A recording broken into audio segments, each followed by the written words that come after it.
On va y arriver. Alors, bonjour à tous. Ce soir, j'ai envie de vous présenter, je vous avais dit que je vous ferai un petit point lecture. Je vous avais promis de vous présenter quelques revues. Alors, je le ferai tout au long de l'année, des livres que je trouve intéressants, des revues que je trouve intéressantes.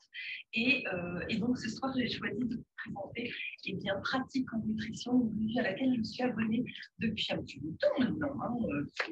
J'ai regardé un peu dans mes réserves, enfin dans ma bibliothèque, et je remonte à un petit bout de temps déjà. Alors, si le téléphone sonne partout, on ne va pas y arriver. Je suis désolée, je ne sais pas comment on éteint ce téléphone.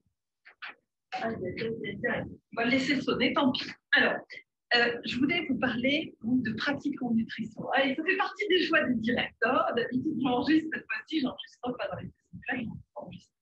Pratique en nutrition, c'est une revue qui est assez intéressante, comme d'autres d'ailleurs, que vous recevez donc 4 fois par an, qui est éditée chez Elsevier et qui est assez intéressante parce qu'en fait, elle est articulée d'une certaine façon constante, toujours le même canevas. Vous avez plusieurs chapitres. Vous avez d'une part l'actualité.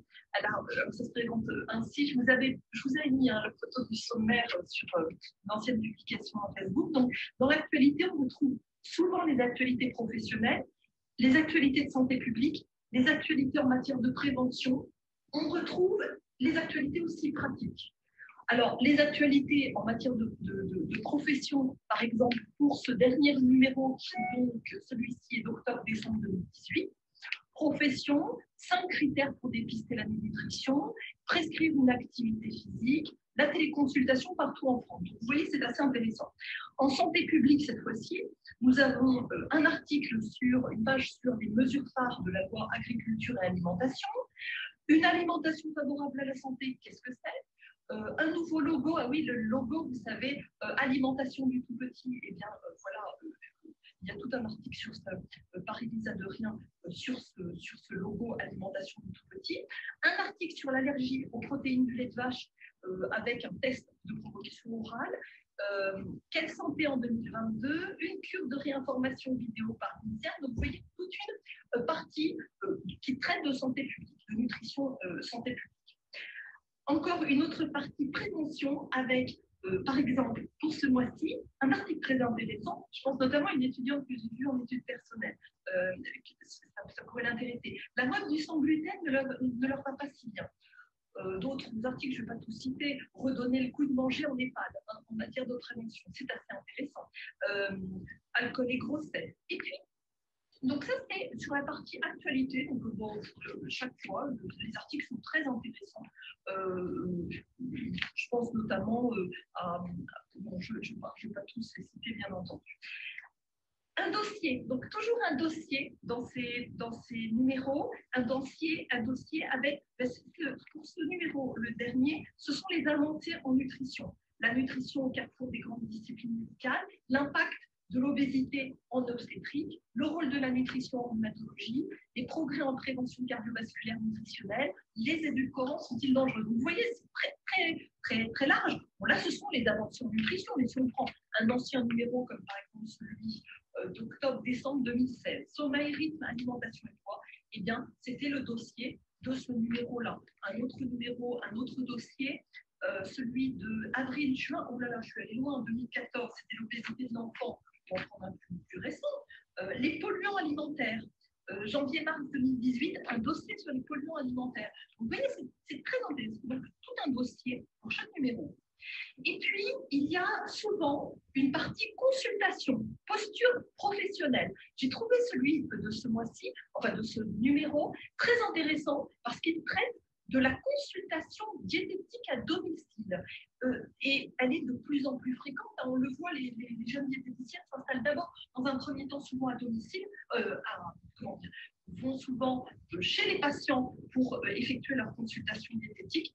Et donc, la consultation diététique à domicile, toute une partie, tout un article sur cette consultation, plusieurs pages, très intéressantes, avec la partie de la diététicienne, le point de vue de la diététicienne et d'une psychologue. Donc, très intéressant.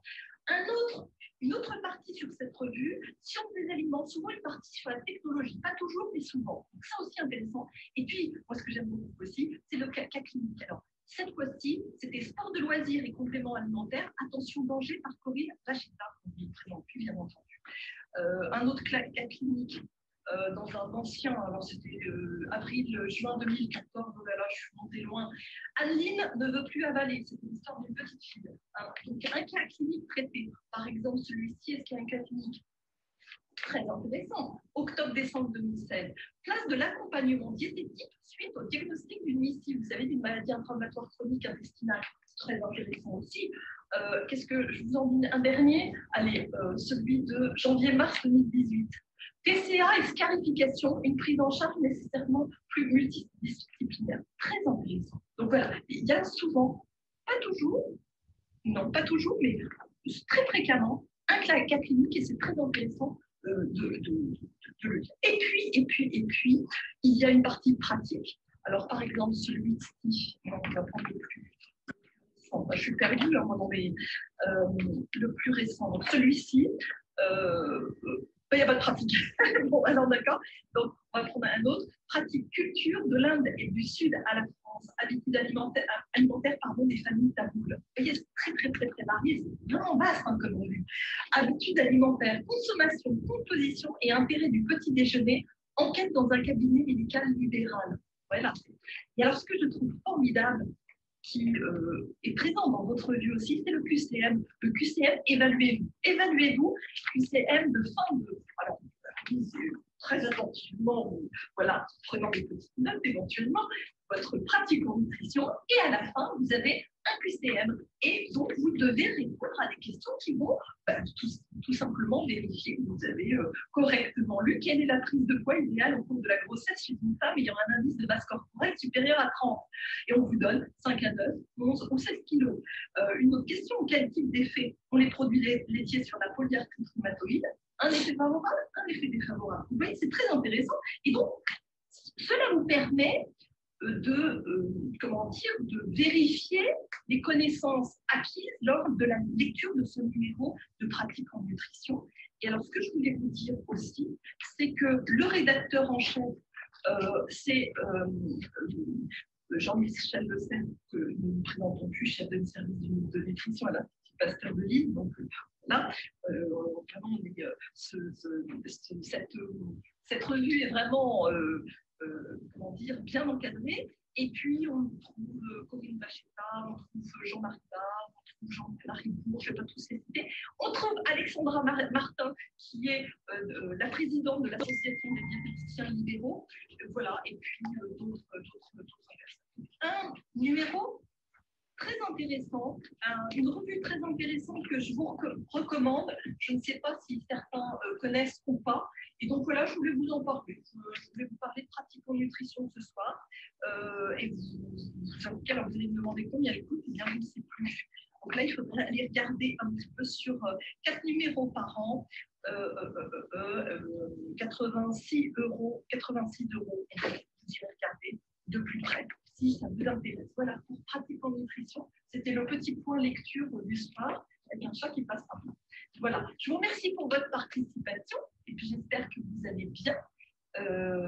Certains se sont abonnés, je vois. Alors, je n'ai aucune action, je ne touche rien. Je vous parle juste de ces revues, mais je vous assure que je n'ai pas... Je ne pas penser que j'ai des royalties sur ces revues. Non, pas du tout. Ça fait partie des lectures que je recommande. Je vous présenterai d'autres revues. Si ça vous intéresse, si le format un petit peu comme ça, vidéo en Facebook vous intéresse, je vous présenterai d'autres revues. Je vous remercie pour votre attention. Je vous dis à demain soir pour une question-réponse fromage. J'espère que vous serez nombreux et que vous aurez bien utilisé. Nous allons passer un petit moment ensemble. À bientôt. À plus tard.